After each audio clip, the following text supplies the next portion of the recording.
Hello friends, welcome to AffairsCloud Learn to Lead. This is Ashu and today we will discuss very important current affairs of 23rd and 24th of May 2021.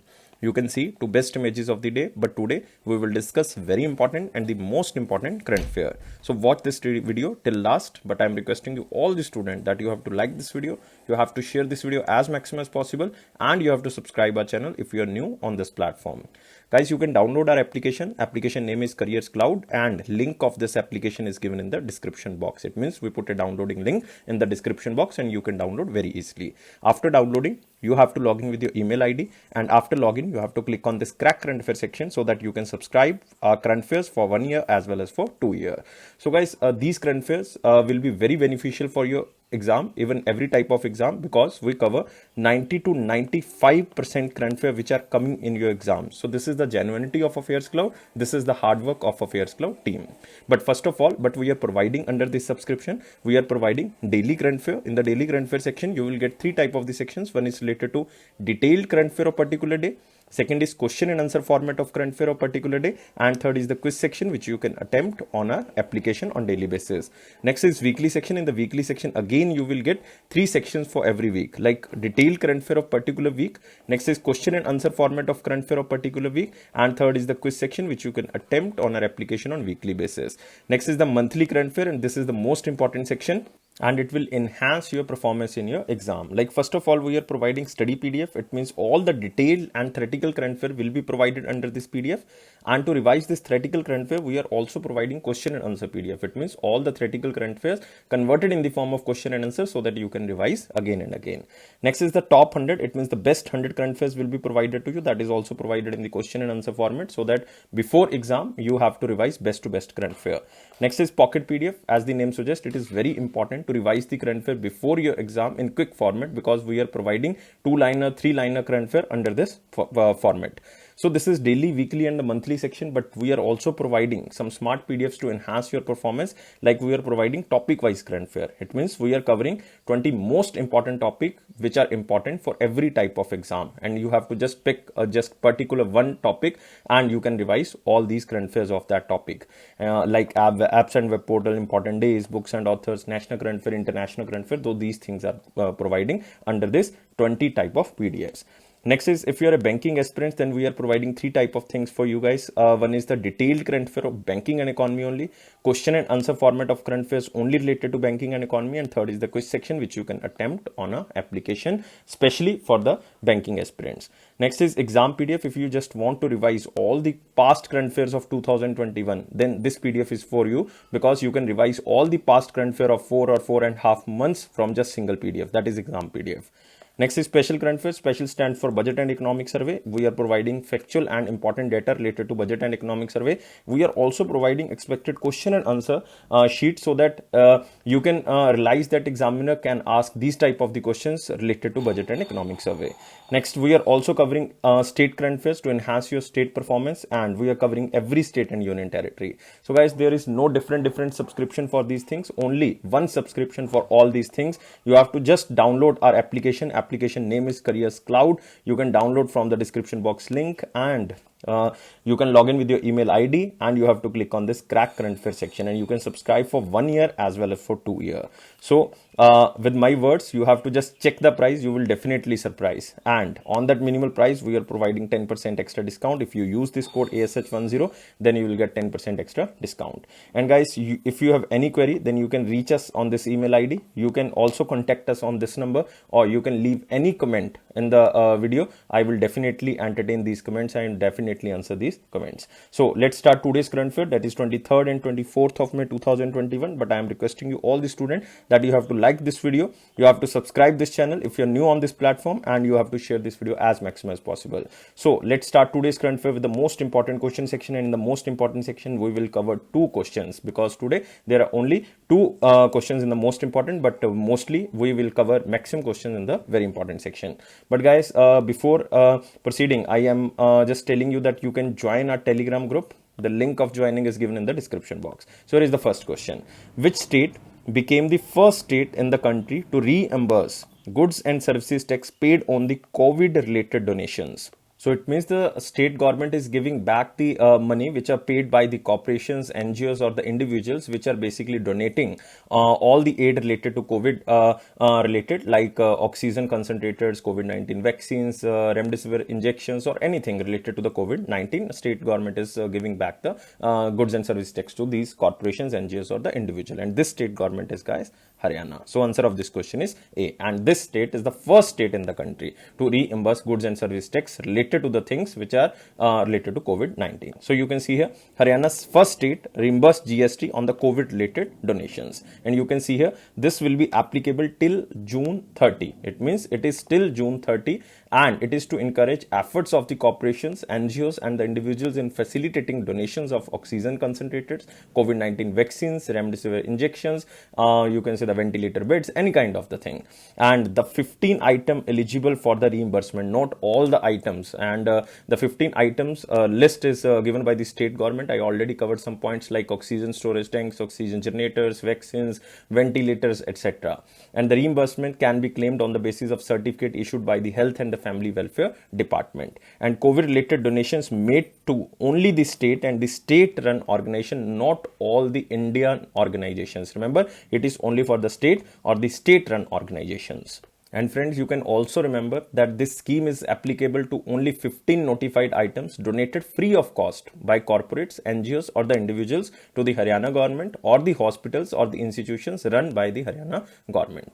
For such donation, GST, you can say, already paid on the purchase of the specified items will be reimbursed because it is donated free of cost. So that's why state government will reimburse this type of the GST. And earlier this month, the central government had also granted IGST and on imports of the COVID-19 relief material being donated from abroad till 30th June, subject to certain conditions, but there are not like you can say very restricted conditions, but it will be applicable only till June 30, like this Haryana state government scheme. So remember this.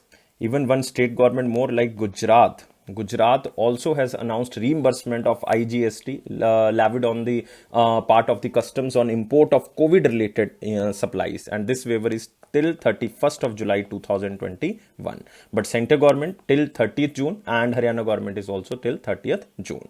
And guys, remember who is currently the Chief Minister of Haryana? Haryana Chief Minister is Manohar Lal Khattar. And Governor of Haryana is Satyadev Narayan Arya.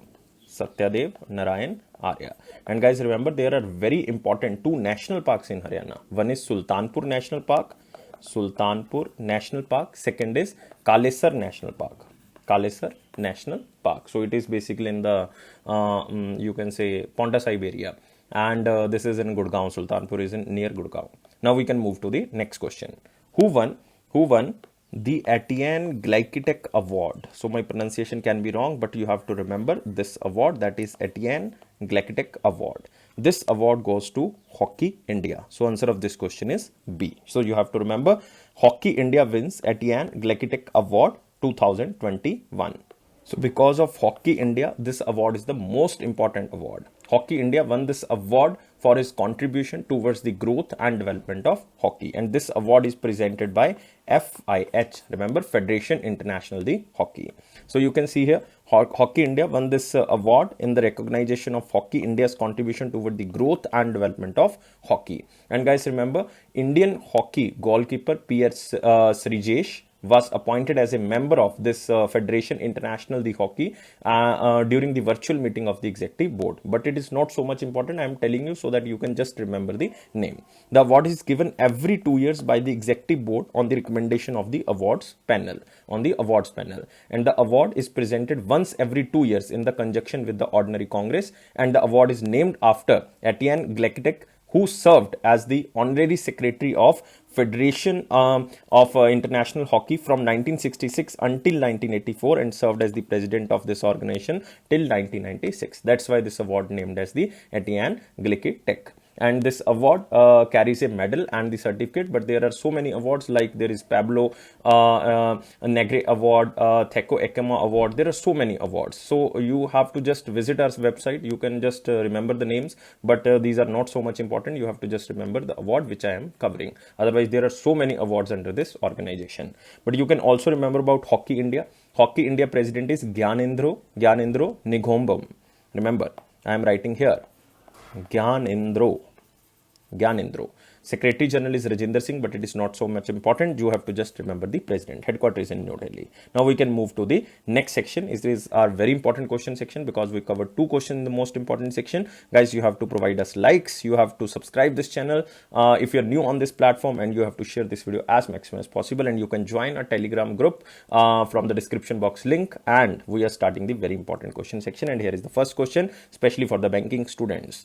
Which small finance bank became the first to offer the online process of the account opening for non-resident Indians, not for the Indians, because there are so many banks which are opening the account online for the Indians, but it is for the NRIs or the non-resident Indians. And this small finance bank is, guys, Equita Small Finance Bank. So guys, remember, answer of this question is C. And you can see here, it also became the first small finance bank to have virtual relationship managers based on the time zones, because we are talking about the NRIs. And the online process of account opening for the NRIs could be done through a smartphone or any type of the computer, or you can say the laptop. So the main objective aimed to increase the opportunities for Equita Small Finance Bank NRI account holders to manage their investment, deposits and income earned in India. And what will be the process? They can log in through the smartphone or the computer, and they can open their account, but they have to deposit their documents within 90 days. So around 90 days were provided by the bank for the NRIs applicants to courier their documents after opening an account. So they have to just courier their documents in the physical form, and the complete banking process will be supported by the team of this virtual relationship managers based on the time zones of the customer. So to make a seamless transfer of the overseas earning to India, this Equita Small Finance Bank Limited offers online and offline remittance facilities to its NRI customers at the best exchange rate. So this is the benefit provided by this small finance bank. And guys, remember, for the NRI accounts, the interest rate will be given 6.8% on, you can say, the fixed deposits, and on the saving bank account they are providing 7% of the you can say the interest. And because the balances of these NRIs is in between 1 lakh to 2 crore rupees, so they are providing these type of the interest. So remember about Equita Small Finance Bank. Equita Small Finance Bank was established in 2016.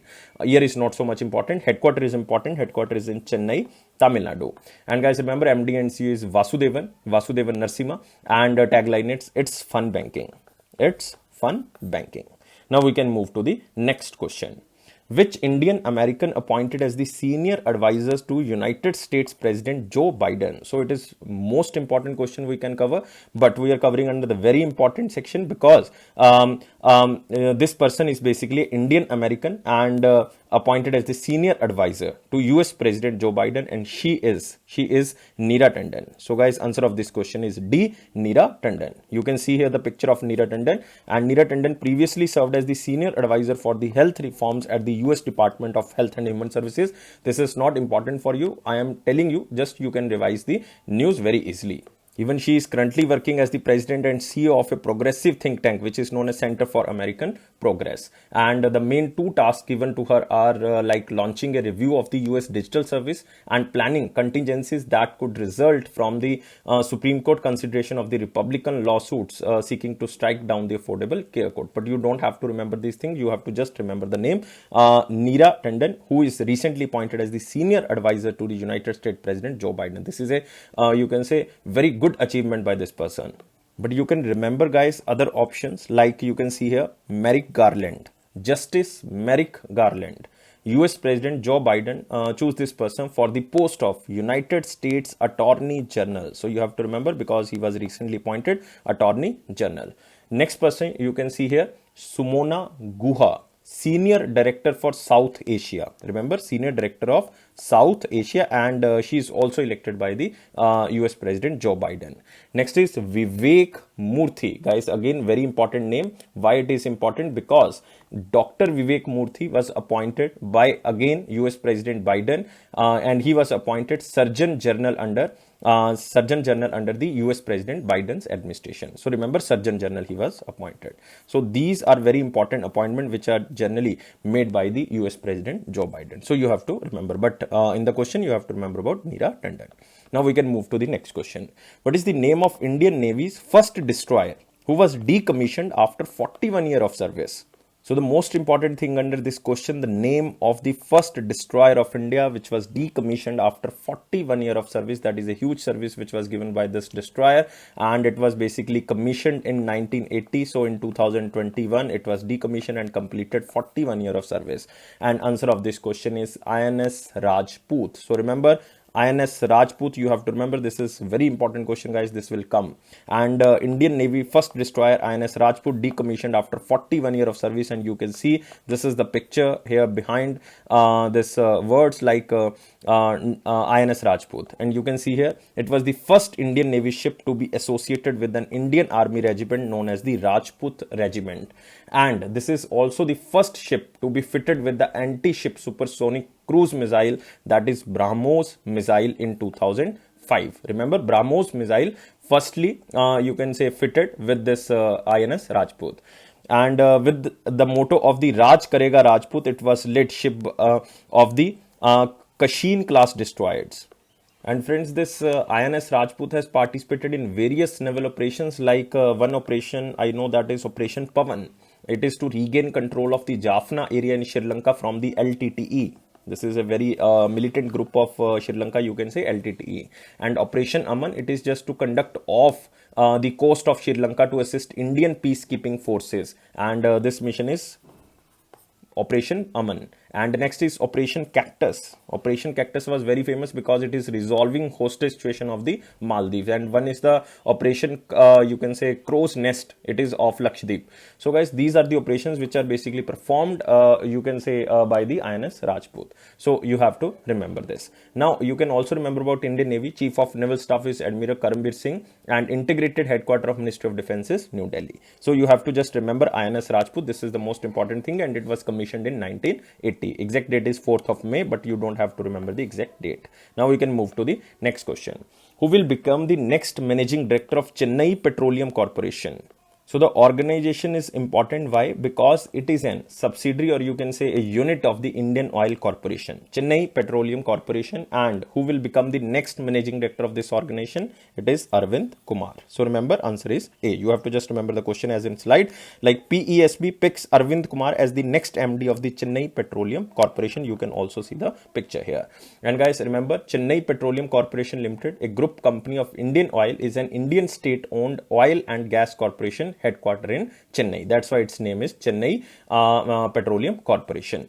So it is the one of the largest refineries in the South India. So remember this. But you can also remember the other appointments, because these are again very, very important appointments here. Like first you can see here the name of the Mukhmeet S. Bhatia. So very famous appointment recently, and we covered this so many times. Like he was recently appointed as Director General of S.H.E institution, and S.H.E stands for Employees State Insurance Corporation. Next is Adil, and you have to remember this name, Adil Zenubai. He was recently appointed as the Chairman of Capacity Building Commission. Next is again very important appointment, Tarun Bajaj. He was recently appointed as the Revenue Secretary under the Ministry of Finance, or you can say the Finance Ministry. So remember these appointments, and you can also remember that who was appointed as the PESB head. And a very important person, Malika Srinivasan. She was appointed as the chairperson of this Public Enterprise Selection Board, whose main work is to choose the heads, MD, CEO of the public enterprises. So remember, this PESB head is also Malika Srinivasan. So in one question, you covered 5 appointments. This is very important thing you are covering. Now moving to next question. Which ministry launched the National Mobile Monitoring Software Application and Area Officer Monitoring Application for monitoring the Mahatma Gandhi National Rural Employment Guarantee Act worksites? So the most important thing under this question are the name of these two applications. One is National Mobile Monitoring Software Application. Second is Area Officer Monitoring Application. And both applications are used for the monitoring of the MGNREGA's worksite, or you can say the Mahatma Gandhi National Rural Employment Guarantee Scheme worksite. And this is launched by Ministry of Rural Development. So guys, remember Narendra Singh Tomar, who is also the Union Minister of Agriculture and Farmer Welfare, launched these two applications, which will bring, or you can say which will help in bringing transparency, accountability in the execution of the rural development programs. And you can see here, these help will be in bringing the transparency, accountability and the execution of the rural developmental program. And especially this National Mobile Monitoring Software Application facilitates taking of real-time attendance of the workers at MGNREGAs, that they really you can say examine the site or not. So that's why it is for the attendance of the workers at MGNREGA's worksite along with the geotagged photographs. So this app will monitor the you can say activities of the workers, and this app will help in increasing the citizen oversight of the MGNREGA and will enable fast processing of the payments to the workers. Next is Area Officer Monitoring Application, will help supervisory officials to record their findings online along the time-stamped and geo-coordinate tagged photographs. In simple word, you can say that the Area Officer Monitoring Application, by using this application, supervisory officials can keep record of inspection. It will help in analysis of finding for better program implementation in future. So guys, these applications are very important for the MGNREGA, or you can say to provide transparency in the MGNREGA, because there are so many allegations on the MGNREGA scheme, like the frauds of the illegal or you can say the fake registries of the bank accounts under the banks. And to resolve these type of the issues, we need these type of the applications. And Mahatma Gandhi National Rural Employment Guarantee was also known as the NREGA, which was implemented in 2005. Mahatma Gandhi was the name initials were added in 2009, and it provides a legal guarantee for 100 days of employment in every financial year to adult members of any rural household. And the Ministry of Rural Development monitors the implementation of this scheme in the association with the state government. Even Government of India enhanced the outlay of MGNREGA for the year, for the budget of 2020-21. I'm not talking about 2021-22, 2020 to 21. The last financial year, government also enhanced the outlay of MGNREGA like 1.11 lakh crore. Earlier it was 61,000 crore only, but they doubled this amount. So 1.11 lakh crore. And 99% wage payment under MGNREGA is made directly into the bank account of the workers by direct benefit transfer scheme. So this is a new kind of thing which was started by the government. So guys, remember these things because these are very, very important. And remember about Ministry of Rural Development, Union Minister is Narendra Singh Tomar. You can see here the smiling face of the Narendra Singh Tomar, and his constituency is Morena, Madhya Pradesh, and Minister of State is Sadhvi Niranjan Jyoti. Constituency is Fatehpur, Uttar Pradesh, but it is not so much important. Now we can move to the next question. Gandhian and Padam Vibhushan awardee Sundar Lal Bahuguna passed away. So this name is very important, guys, and he was very famous personality. He was very famous for which kind of thing? He was environmentalist. So guys, remember, answer of this question is C. And you can see here the picture of Sundar Lal Bahuguna, and you can remember this person with the name of the Chipko movement. Very famous movement, Chipko movement, to save the trees. And Sundar Lal Bahuguna passed away, and he belonged to which state? He belongs to Uttarakhand. So he played an important role in the Chipko movement and the anti-Tehri Dam movement. So this is the keyword for you. You have to remember this Chipko movement because he was one of the very major founder of this Andolan or the movement, because it was a forest conservation movement in India. It began in 1973 in Uttarakhand area, and Uttarakhand was then was a part of Uttar Pradesh. And after this movement become you can say the inspiration for the many future environmental movements all over the world. So that's why this movement was very important. He created the Chipko movement slogan, which is known as ecology is the permanent economy. In 1981, government decided to give him Padam Shri, but he refused to take it. In 2009, Sundar Lal Bahuguna was awarded with Padam Vibhushan by the government of India for his contribution to environment conservation. And guys, remember, he was also awarded with the Right Livelihood Award in 1987 for Chipko movement, and Chipko movement was started in 1973. You have to remember, it was started in Uttarakhand. So he also belongs to Uttarakhand. So these things are very important about the Sundarlal Bahuguna. So you can mark this question in the most important as well. So now moving to the next question. Next question is, Anti-Terrorism Day is annually observed across India on which day? So this day was observed across India on the 21st of May. So answer of this question is C. And this day is celebrated, or you can say observed, to just highlight the suffering of the common public and its effect on the national interest, and even to wean away youth from the terrorism. And the day also marks the death anniversary of the former Prime Minister Rajiv Gandhi. So 21st May 2021 marks the 30th death anniversary of the Rajiv Gandhi, because he was killed in 1991. And the day aims to spread the importance of peace, human unity and harmony among the people, and create awareness about the anti-social acts of terrorism.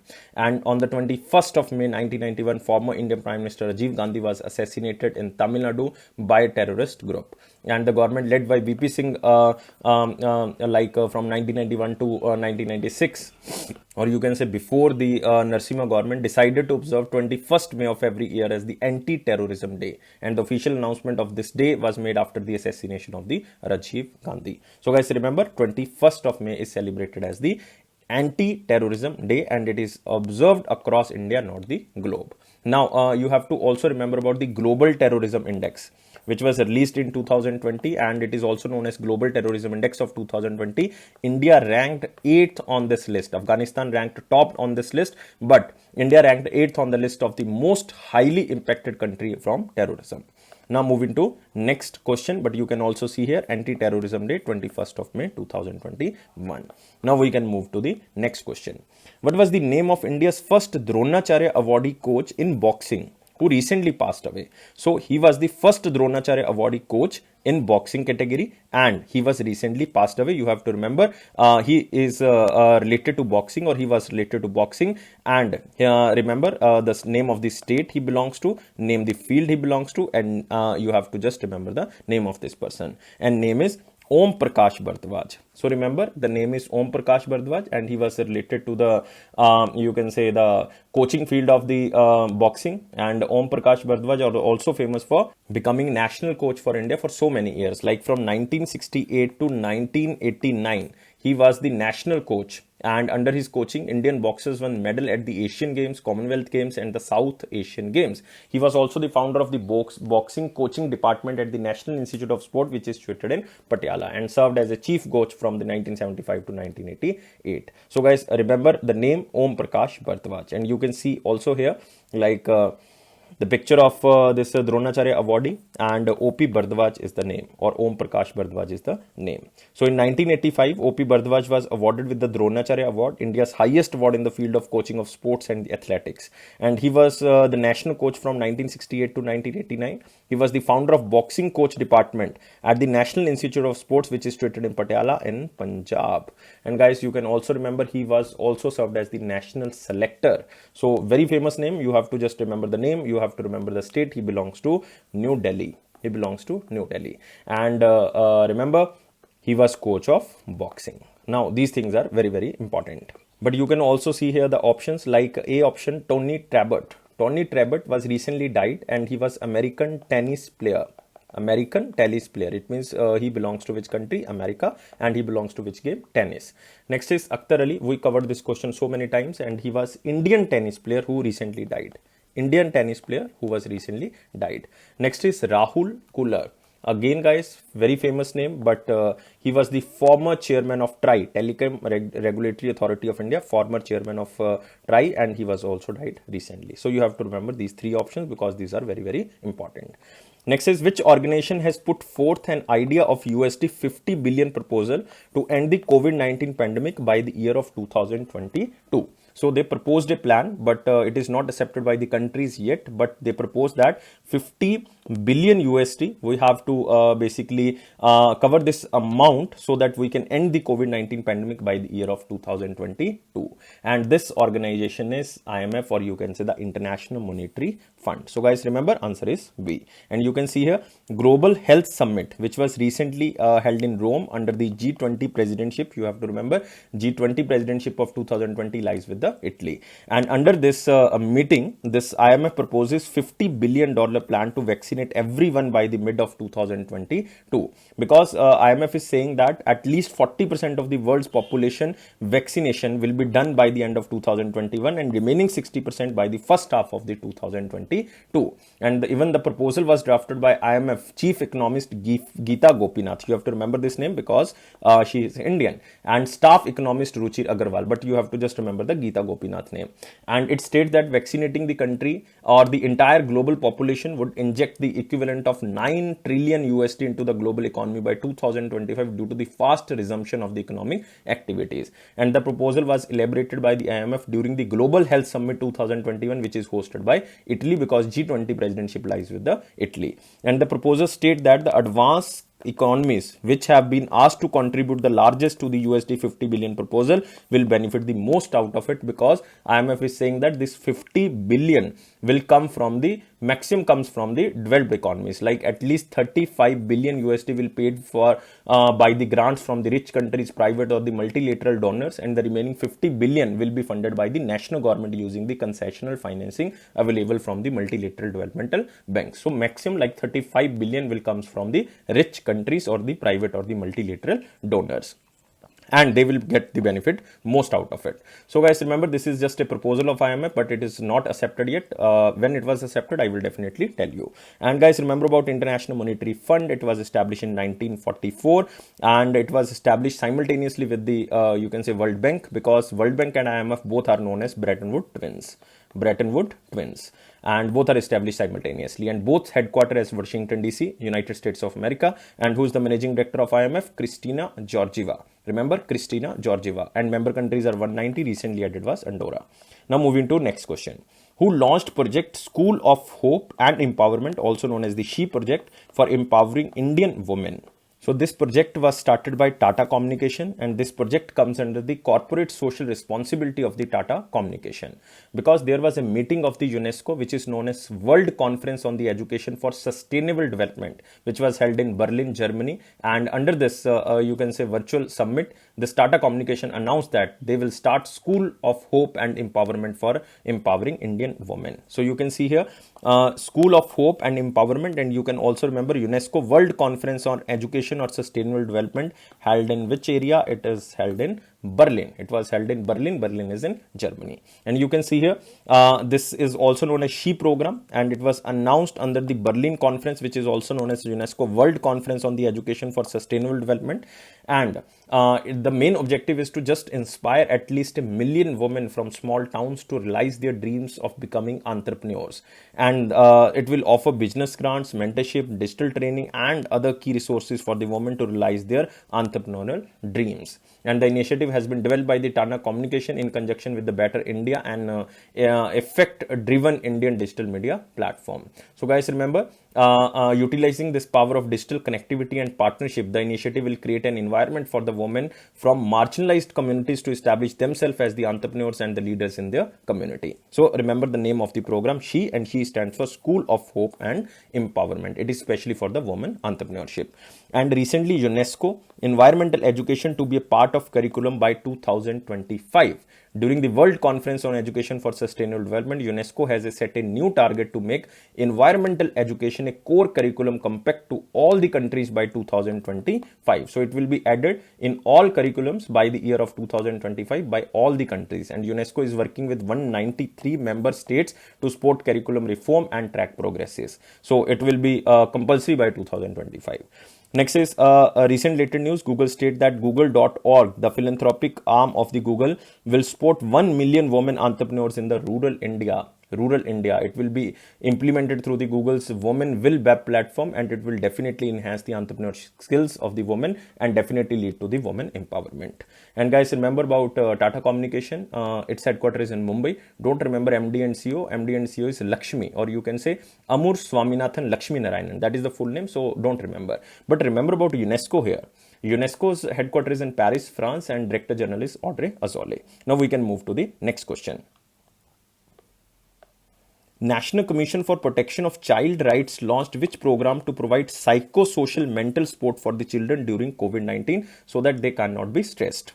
So this National Commission for Protection of Child Rights basically comes under the Ministry of Women and Child Development, and they has been providing counseling to children affected during COVID-19 pandemic through Samvedna. So remember, the name of this platform is Samvedna, and you can also remember Samvedna stands for sensitizing action on the mental health vulnerability through emotional development and the necessary acceptance. So examiner will not ask this type of the long abbreviation. You have to just remember the name of this program. It is known as Samvedna, and they are providing tele-counseling to children affected during COVID-19 pandemic through a toll-free number which is 1-800-121-2830. And the main objective is to provide psychological first aid and emotional support to the children affected during COVID-19 pandemic. So either way they are affected, but it will be helped through the program of the Samvedna. So you have to just remember the name of the program.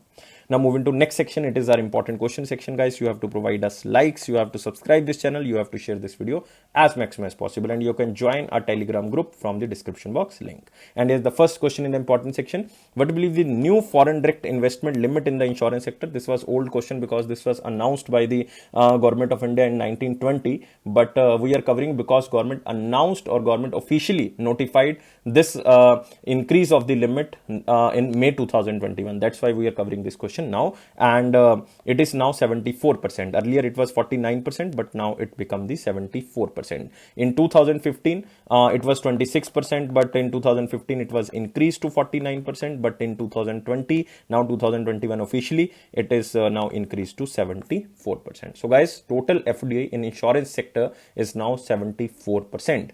So Indian Insurance Companies Amendment Rule 2021 has amended the Indian Insurance Companies Rule of 2015. So earlier the rule was 2015 because this investment, foreign direct investment was increased in 2015. So after that in 2021. So Finance Ministry notified rules increased to FDI in the insurance sector, and this will become now a new rule or amendment rule of 2021. Earlier in 2015 it was increased to 49%, and now there are some rules which are changed, and one of the most important rule, that is the majority of the board members or the key management persons need to be resident of Indian citizen, as should be at least one of the three top positions: chairperson of the board, the MD and the CEO. At least one should be from the should be citizen of India. And this organization should have 50% of the board of director as independent director, unless the chairperson or the chairman of its board is an independent director. In case at least 1/3 of the board shall comprise independent director. But you don't have to remember anything if you are basically preparing for any type of the exam. You have to just remember there is a rule that one of the person from the chairperson, MD or the CEO should be citizen of India. So you have to just remember. And Ministry of Finance declared these rules. So Union Minister is Nirmala Sitharaman. She is currently member of Rajya Sabha from Karnataka, and Minister of State is Anurag Singh Thakur. His Lok Sabha constituency is Hamirpur in Himachal Pradesh. So now we can move to the next question. 12th founding day of Competition Commission of India was observed. So it was the 12th founding day. So who is currently the Director General of this commission? So it is not so much important question. It is just a static question. You have to remember that who is currently the Director General of the Competition Commission of India. So this is important. And answer of this question is very simple. Dr. Atul Verma. Dr. Atul Verma, because you can eliminate the other options, because other options are very, very simple, and we covered this these type of the appointments so many times. Like first you see here the first option, like Murli or the Murli M. Natarajan. He was recently appointed as MD and CEO of DCB Bank. Remember, MD and CEO of DCB Bank. Now very famous appointment, that is S. Ramanan. Remember, S. Ramanan, and he was recently appointed as chairman and managing director of SBI. Very famous. SBI headquarters is in Lucknow. Next is Arun Raste. Very simple name, and you can remember he was recently appointed as MD and CEO of NCDEX. NCDEX stands for National Commodity and Derivatives Exchange Limited, and he was appointed by the SEBI, Securities and Exchange Board of India. So remember these appointments. So by elimination, you can just mark the answer, that is Dr. Atul Verma. And you can see here, Finance Minister Nirmala Sitharaman released the Competition Commission of India Journal on competition law and the policy, on the competition law and policy.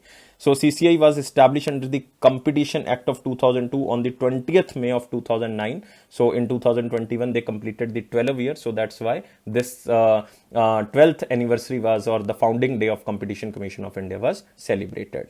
And guys, he also released the competition advocacy booklets of CCI translated into the Bengali, Marathi and the Tamil. It means in the regional language. So you don't have to remember these things. You just remember the Competition Commission of India. Now moving to one-liner important points. Harshvardhan ji, or you can say our Union Minister of Health, chairs 33rd Conference of the Health Ministers of the Commonwealth countries. So the main theme of this event was Commonwealth response to COVID-19, ensuring equitable access to vaccines and building resilience for the health system and the emergency. So this is not so much important, but Harshvardhanji mentioned India's intent to vaccine the country's entire adult population by the end of 2021. This is the goal of the Union Ministry of Health. And guys, remember, Union Minister of Health comes under Dr. Harshvardhan, constituency Chandni Chowk, Delhi, and Minister of State is Ashwini Kumar Chaubey, and his constituency is Buxar, Bihar.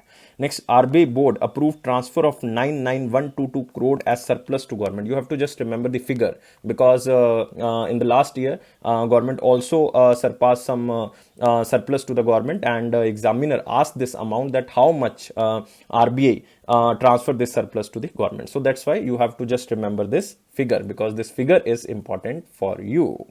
And if we are comparing the last figures of 2019-20, the current surplus fund transfer is 50% higher than the last transfer, because last transfer is just 57,128 crore. Like it was higher than this much amount, so it was like 50% higher than the last amount. And the board also decided to maintain the contingency risk buffer of almost 5.50%. So you can also remember the contingency risk buffer is 5.50%, and the meeting was held under the chairmanship of Shaktikant Das, RBI Governor. So remember this. Next is SEBI doubled the overall limit of overseas investment by alternate investment fund, virtual capital, or the venture capital fund to $1,500 million. You have to just remember this figure and remember about SEBI. SEBI's headquarters is in Mumbai, Maharashtra, and its chairman is Ajay Tyagi. Establishment in 1988, but it became the statutory body in 1992. Next, LIC hiked its stake in the Union Bank to over 5%. So LIC increased their stake in the organization, or you can say the one of the bank that is known as Union Bank of India, or you can say the UBI, and it's hike its stake to hold in UBI to almost 5.06%. Now LIC total stake is 5.06%.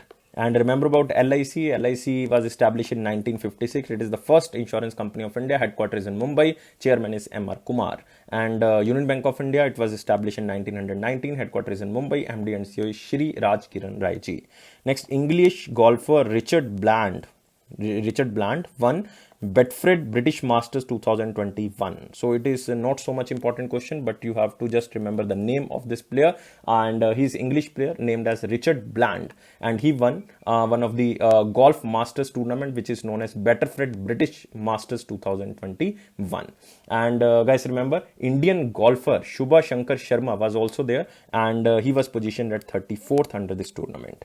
Next, International Day for Biological Diversity 2021, celebrated on the 21st of May. So you have to just remember the name of the day. It is the International Day of Biological Diversity. This day is annually observed across the 22nd of May to create awareness about the biodiversity issues and provide a better understanding of the importance of biological or biodiversity as a global asset of the high value to the future generation. And the theme is we are part of the solution. I will ask this question in the one-liner. So remember this, the theme is we are part of the solution. So remember this. Now we can move to the question of the day. What was the question of 22nd May of 2021? Question was very simple. What is the minimum paid up capital requirement for the small finance banks currently?